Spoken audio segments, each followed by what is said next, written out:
for each point, we can find out, because each point is satisfying the Laplace equation, we can find out some equations, and all the equations together, we can find a there, set of algebraic equations with some boundary conditions given there. So we can, from there, the unknown points we can find out. We have also discussed yesterday about a simple iterative technique there. Now, obviously, there was, if you recall, there were two types of boundary conditions.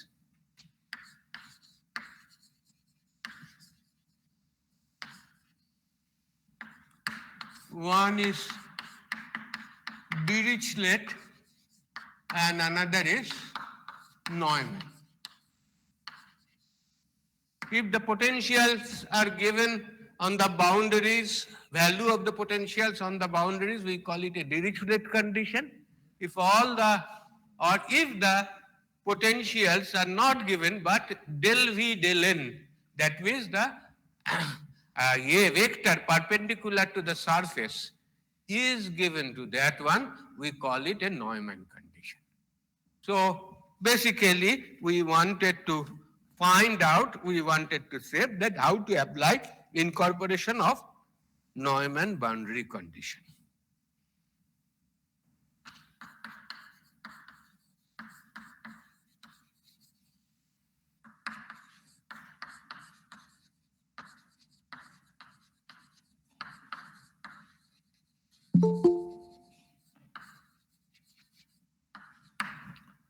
So suppose what I want is that this is the, I take this one side of it, maybe, okay, I just put it all like this there. So here this is the boundary, I comma j there. And this one is in Neumann boundary.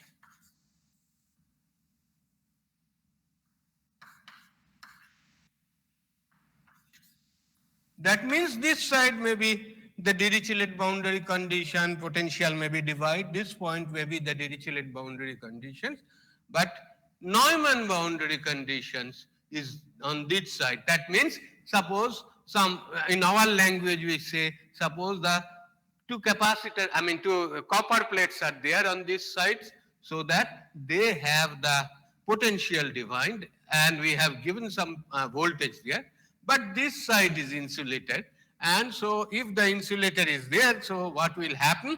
That del V del N in this direction will be 0 there.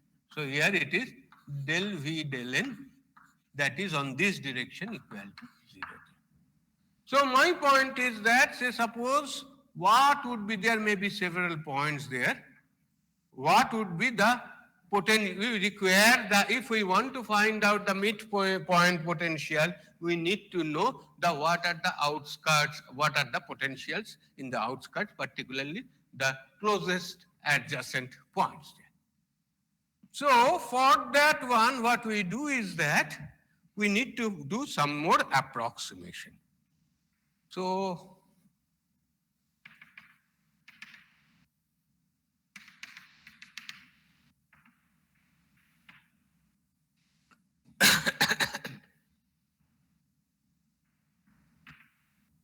so here it is ij point here. Ij point here. So this point is I minus 1 comma j, while this point is I comma j minus 1, and this point is I comma j plus 1.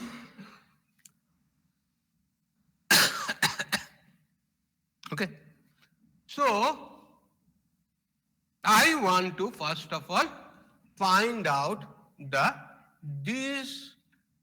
what is the potential of this one, but the point is that on the right hand side there is the I am putting the notes and all of them on the our area of interest. But outside, there is no electrical field there, or no current is flowing, and those things there. But I wanted to find out what is the potential at the point. If I can consider it in a thermal situations there, also we can do it. I have maintained this side at a constant temperature, this side at a constant temperature, that this side is a thermal insulator. And I want to find out what is the temperature of that one using finite element. But it is also solving your Laplace equation. So first thing what we do is that at this point we take an imaginary point I plus 1 comma j on this side. I take an imaginary point I plus 1 comma j, though I know that this point I do not require afterwards.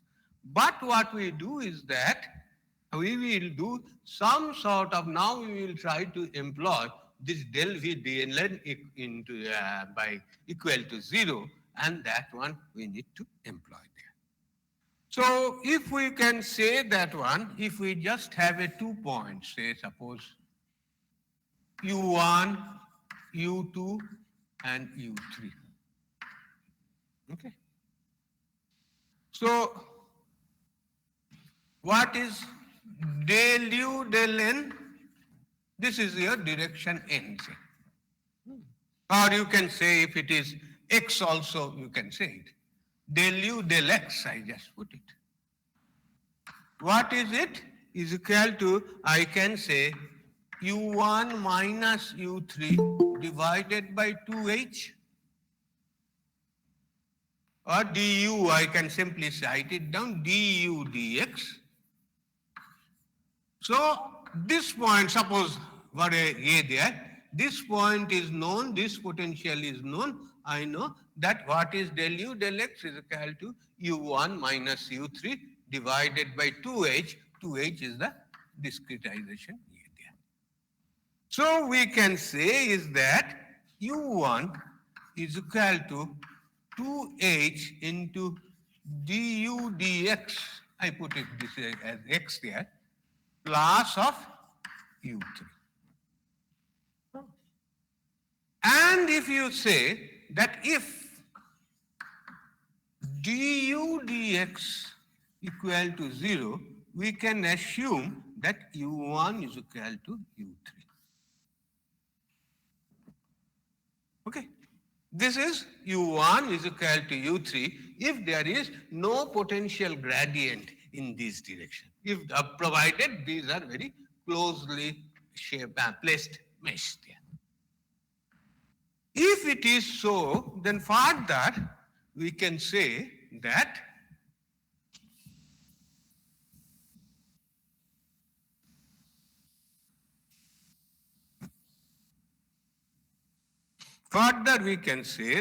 in this case, if for this I can extrapolate one, if del u del n equal to 0, I can say that v of I minus 1 comma j is equal to v of I plus 1 comma j. That means this point as well as this point, value should be equal, so that there is no change in the potential distribution, very close to that one. And these are all, and the gradient of the potential distribution. There are here. So using the Laplace equation, so we know v of I comma j is equal to 1/4 of v of I comma I minus 1 comma j plus v of I plus 1 comma j plus of v of I comma j minus 1 plus of v of I comma j plus 1. Okay. So this is your Laplace equation. If we have to solve it, this will be like this there. So in this case, what is happening? V of I minus 1 into j, that means this point of comma j, and V of I plus 1 comma j, that means this point, they are equal, assuming. So we can say it is equal to 1/4 into 2V I minus, I minus 1 comma j plus of V of I comma j minus 1 plus of V comma I comma V I comma j plus 1. So this is the equation we want to have it here. Similarly, for this point we will have another equation. For this point I will have to have another equation. And these things, and collating all of them with these other known equations and like this there on the right hand side, we can find out what is the value. We can find out the approximate potentials at these points also. Am I clear? Or if you have any doubt, you may question me. Is it clear? So what I wanted to see, normally if it is a Dirichlet conditions, all the boundaries are given, so all the unknown values we can find out. But if it is a Neumann equation, so what we can do is that all these things we can approximate it. Of course, it is a crude approximation. There are scopes for, there are methods for advanced or more there, accurate estimation or approximations. But I think this is for only to give you the there, approximation. So these two are basically equal. That's why I have put it like this. Any questions up to this? Sir. Now this is an approximately how do you do it with the finite difference using finite difference technique, but there may be some more there which will be which I am simply omitting that. But from this one you can say that Dirichlet condition tackling is easier. Neumann conditions require some there, some more interpretations and also some more approximation. So this is the first thing before we wind up about finite difference thing. I just wanted to say. The second one, we have done the finite difference approximation for in XY coordinate. In polar coordinate, I will just give you the results.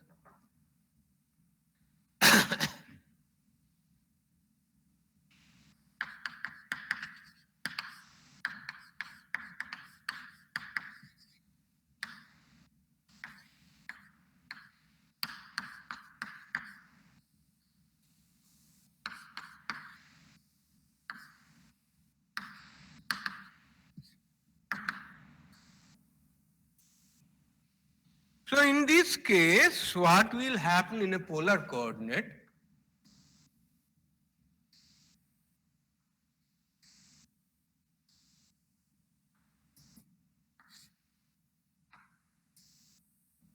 Like this. So let this is your I comma j, this is your I line, this is your I minus 1 line, this is I plus 1 line, and while this is j minus 1, this is j, and the top one is j plus 1. So, what is your Laplace equation? The Laplace equations, I think, what is it? Do I have that equation?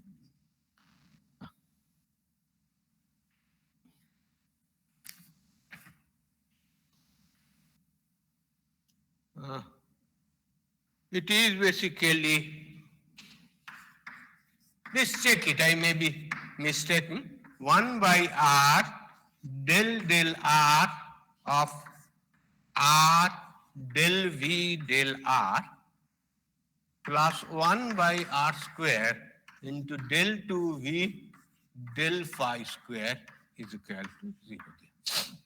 So this is also a second order partial differential equation in the, this is your R domain and this is your, this angle is phi here.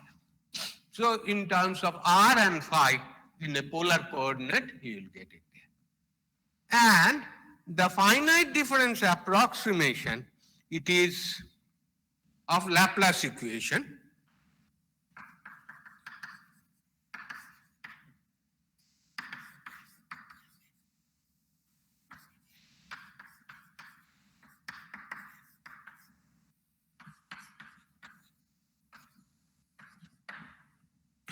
You can write it down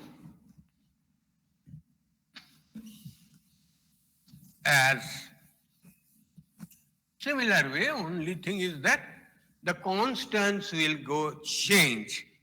So here you will get it in general form, we can say that K1 into Vi plus 1, a similar way we can say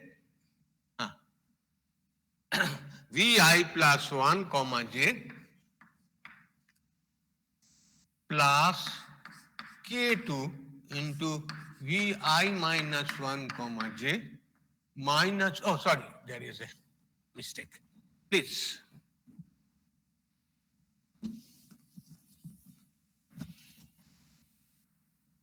K1 into Vi plus 1 comma j minus of Vi comma j plus of K2 into Vi minus 1 comma j minus of Vi comma j plus K3,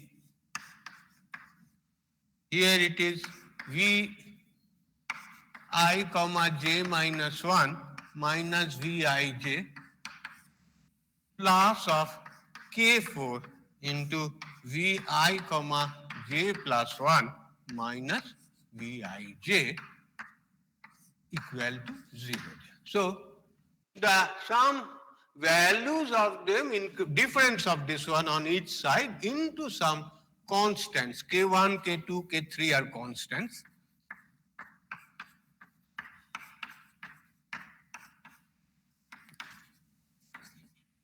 I just say one example, suppose such as K1, because all that they are cumbersome, 2 into 2 plus minus of, 2 plus of delta Ri plus 1 divided by capital R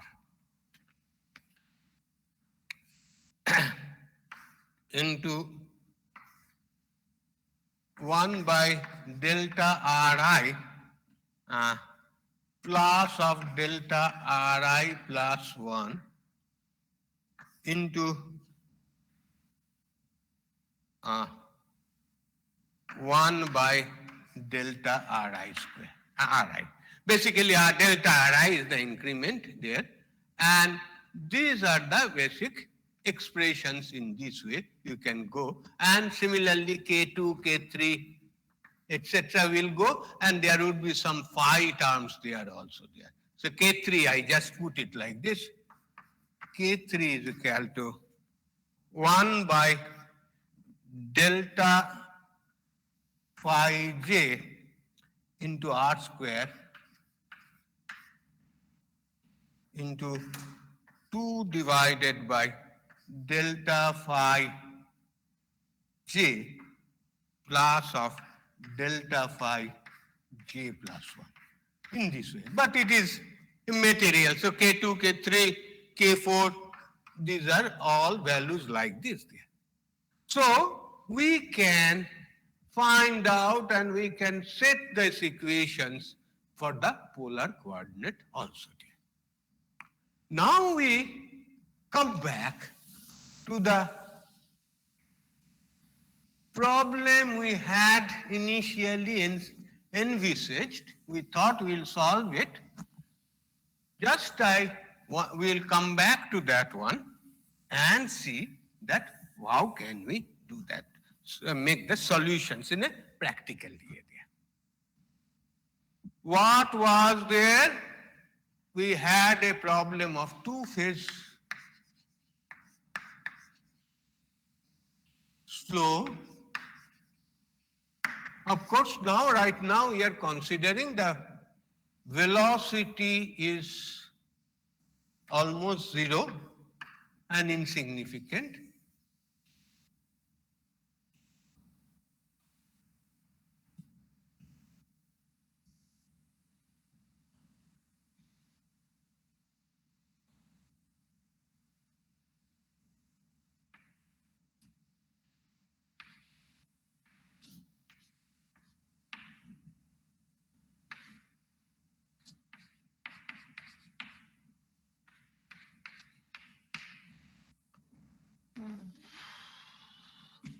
So,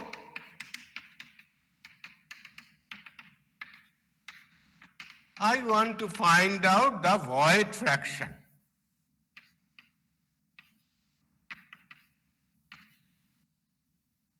Is the area of void. This void is basically the bubble or like this, which is there, and I have taken a very simplistic approach that it is concentric and at the point there. So void fraction is the area of void divided by total area. This is important in mechanical engineering, heat transfer and all those sort of things there. So what we wanted to, how do you do it? I would be basically applying some voltage. Just for example, I will tell it some plus V1 and minus V1 for our sake. But definitely actual case we cannot employ DC voltage, we have to employ AC voltage. Those things forget, but first of all, it is for simulation, it does not matter. So what we know that you apply some plus V1 and minus V1 here, and from there you find out what is the current flowing through it. What is the current flowing through it, so that we can find out R is equal to 2V1 divided by I. Okay. So this is the thing there. So I apply some voltage. I want to find out what is the current it is flowing. So I have a simplistic problem.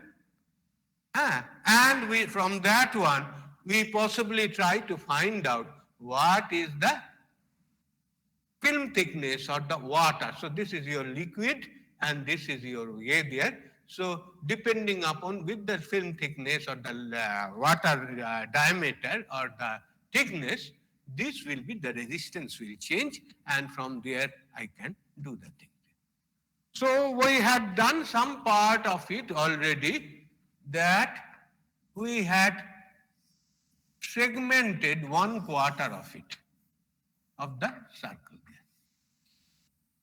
We have segmented 1/4 of the cycle there.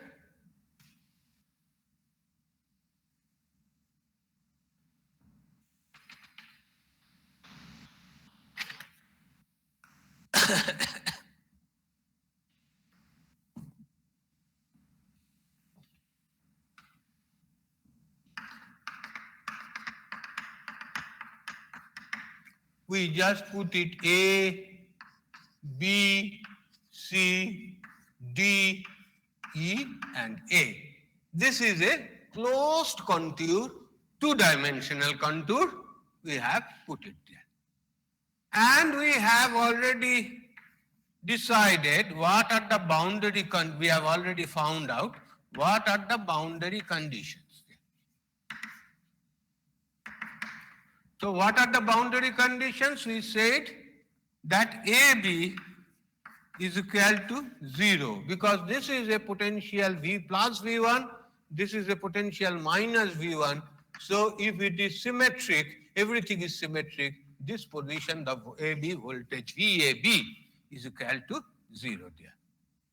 Then for BC domain, what we say? Del V del N equal to 0. That is a Neumann equation there.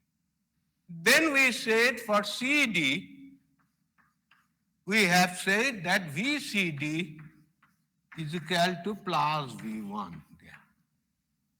Then we had said what is that here there?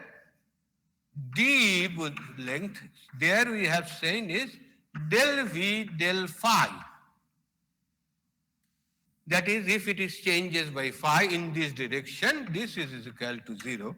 And basically you can say del V del R equal to 0, just as you move it in this way.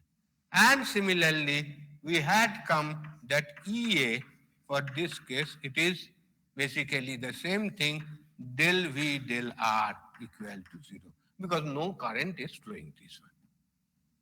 So we had already done it in the last class.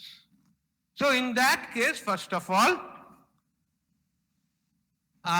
the boundary conditions, boundary conditions are defined. So what we require, so naturally it will have an unique solution. Then for finite difference technique,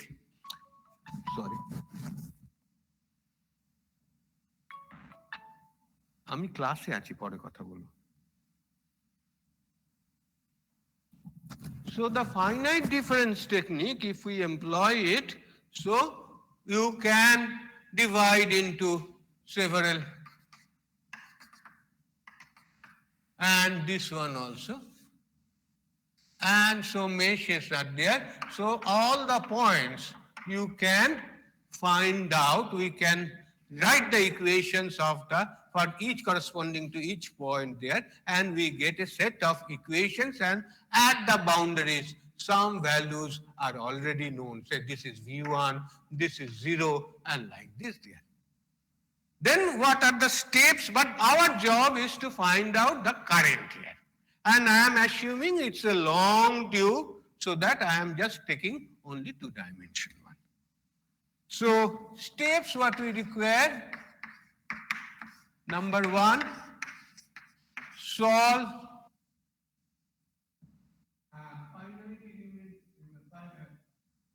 the Laplace equation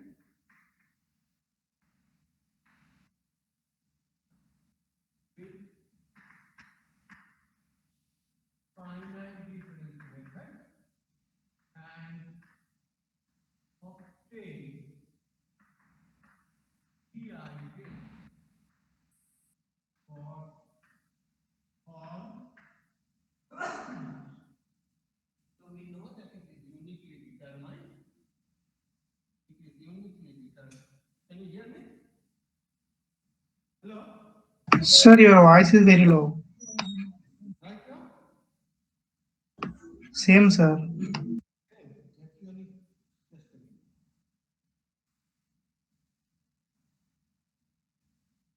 Now?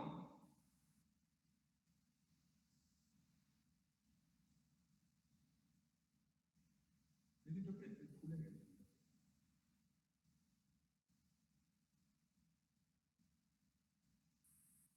Now is it okay? Hello?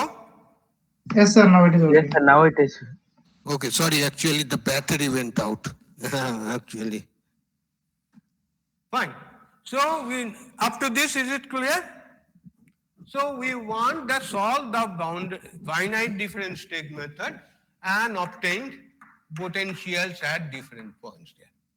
But what was our job is to find out what is the current. So naturally, after that one also, we have to go at follow several steps.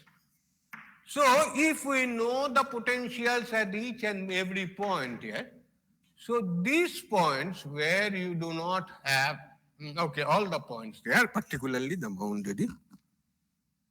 So what we calculate del V del R, that is basically ER, field in the radial direction on the electrode surface, that is CD. That means I may have all the things there, but I would be requiring only these positions, this region there. So in this region, the potentials are known, and from this one you calculate what is the electric field and in the direction, in the radial direction. So on the surface, CD. Okay. Next is that if we know the CD, then obtain J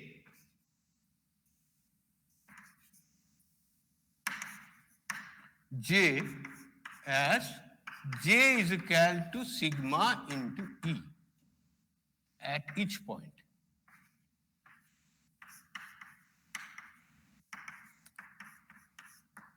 Okay, at each point of CD, you have to, you know the E there, so basically ER I will call it. So sigma into ER, you know the sigma is the conductivity.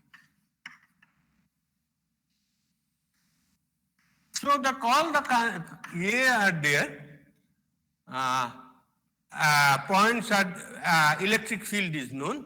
You multiply with sigma, we get the current density, and then obtain current as what is there? I is equal to, we know that there is the surface integral, double integral of J dot ds. So basically, what we do is that each point I will have to find out what is the J value, and here it is a two-dimensional problem. The length is say capital L. So basically it will become a line integral. It will become a line integral into the length here, and you find out what is the value of current. So this is the current which is passing through it. So basically our direction should be, it is positive. So it is I here, and this is the I there. This is the current which is passing for it. So then we can say that the resistance is equal to 2V1 by I. And finally, if we obtain this for different value of the A there, this thickness of the annular ring there, we will find some sort of, sorry, this is your resistance, and here it is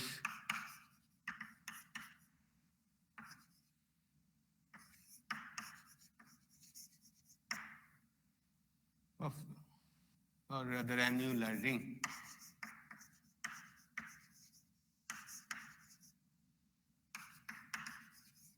It is normally as obvious, it will follow more the thickness, less is the resistance, and this will follow some sort of inverse curve there. So from this one, I measured the resistance. I will go then inverse mapping. That is, I suppose I measured the resistance here. I can say what is the thickness, that is equal to, it is B minus, sorry, what is that is a B minus A. What is the value? I can find out and say, okay, we have got this much void fraction. Maybe tedious, but possibly there is no other useful way to do it.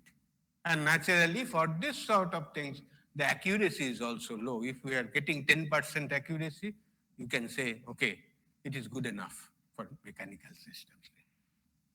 So this is what we can say from starting point to end point, what we wanted to measure or like this there, this will be our area.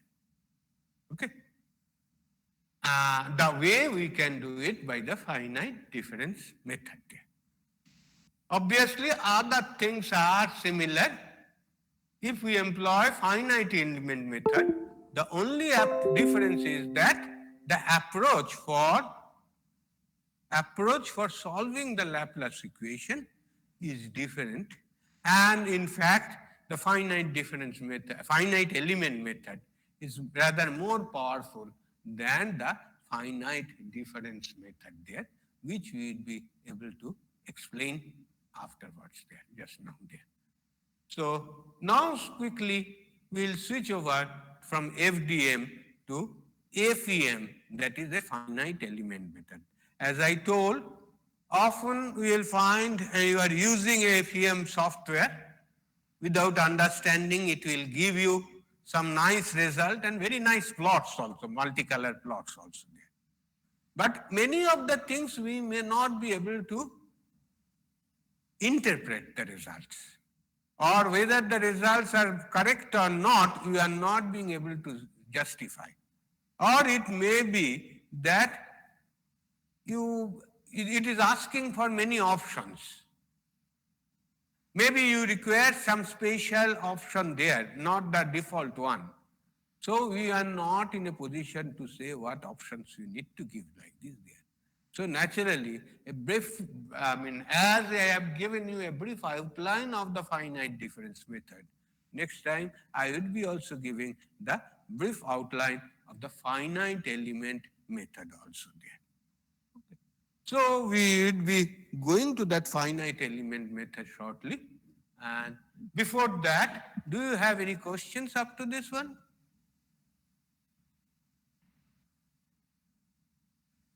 Any questions?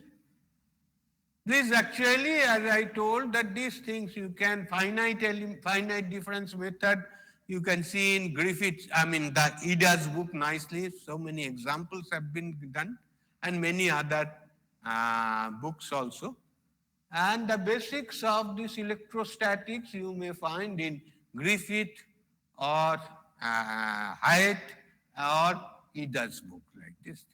So it is very standard. What I wanted to only say that, okay, these are the things, because we must know what we are doing, why you are doing, and what are the intricacies of the method or the shortfall of the method. This finite difference method, basically, ultimately, there is some softwares available, or even MATLAB also. There you can just solve those equations using MATLAB and doing that thing there. But it requires a little bit of understanding and knowledge for this one. Similarly, I would be also trying to give you some idea about the finite element method. So is there any questions?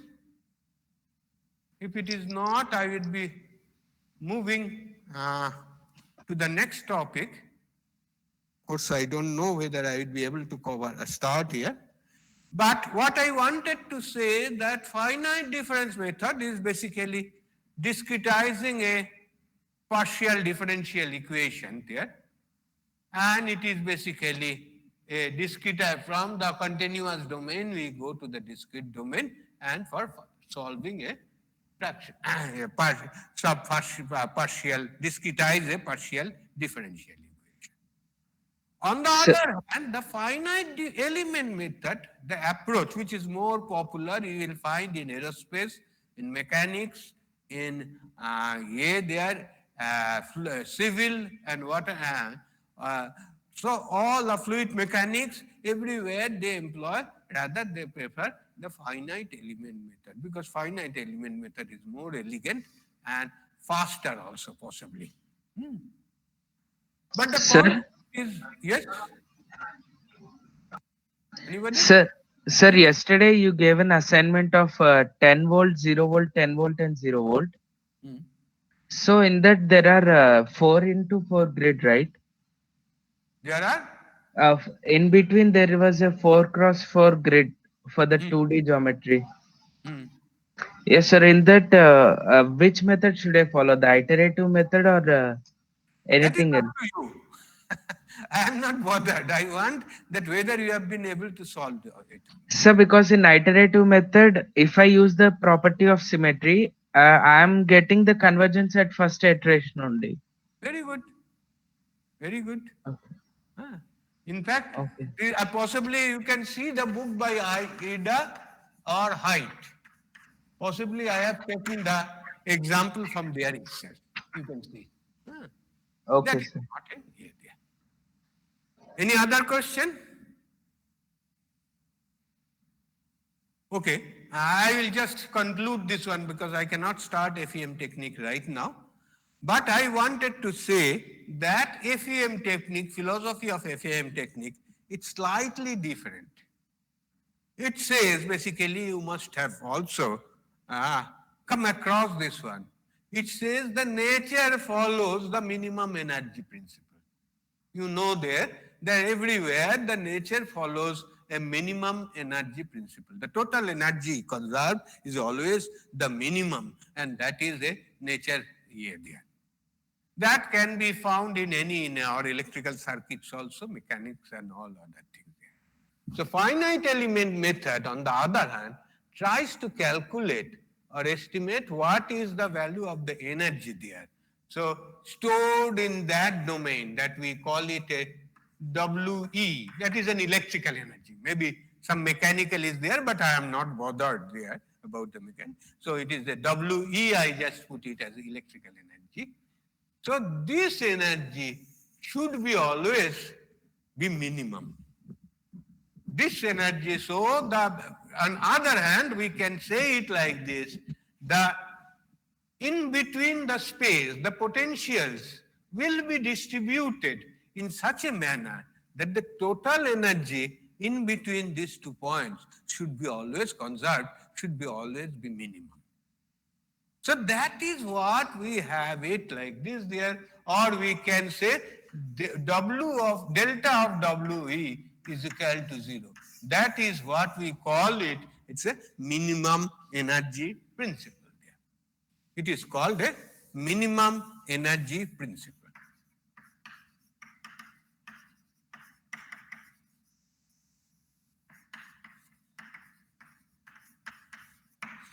Okay. So that is the thing there. And based on this minimum energy principle, the finite element method works.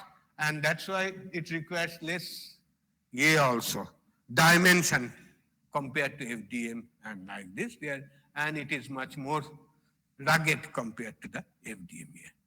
So I don't have time. I will be discussing it on next class. Next class, if we say that it is basically 27th. I told 25th I will not take any class. But if you have any problem or like this in solving or like this, I think Karuna, would you be available for this one, this class? If they just ask you or mail you, it is not taking the class. Okay, sir. So if you have any doubt or like this, you may send your mail. I think, what is your mail ID? You can send it to all of them. Sir, they can contact me on Teams. Okay, on Teams you Teams, can, that's yeah. the best thing. On Teams you please hear there. We will try to, she will try to hear there. If you have doubt, and obviously after coming back, if those doubts, if it is not cleared, I will be able to possibly try to explain this one. But first thing is that we will also be giving you some problems, tutorial problems on finite element and finite difference. You please also try to solve those things there. These are simple, and definitely I will not give you big problems or like this, simple problems, and just to show you the approach, how do you do it, that will also give you by next week or like this. And also, I would like to mention that in the first week of February, we'll have a class test because we cannot take full A there, rather the short duration class test, at least 3 or 4, we will take it. So at the end of first month, we will be giving and that a class test and like this. Okay, I will announce the date afterwards. So feel free. And I think we have also received your abstracts and etc. We will try to work out on a schedule of there, your seminar, so that 1 full hour would be dedicated to maybe on Wednesday itself. After 1 hour of class, I would be there, and that will be 4 people will be giving seminars, approximately 10 minutes each, and followed by some there discussions that we'll have to give you. So we'll get back to you, and if we find that okay, whatever topic you have given in your first assignment, you are confident you can give sufficient materials and it is interesting to you, you can come up with your, okay, I will come up with this one presentation and say, and volunteer, okay, on this day I would like to give you. So I would be very happy if somebody comes up and say, suppose 4 people comes up, so that on a particular topic, and let us know also. Then there, okay, from 20, after 20 there, I think 3rd possibly is the date. On next Wednesday, we can start the seminars if it is like this there. At least 4 people needed there. And what we want is that this will be not only the seminar, but a write-up also. The write-up may not be along with the seminar, maybe after a few days you can submit it also. Yeah. And we'll give you the clear-cut there, directions there.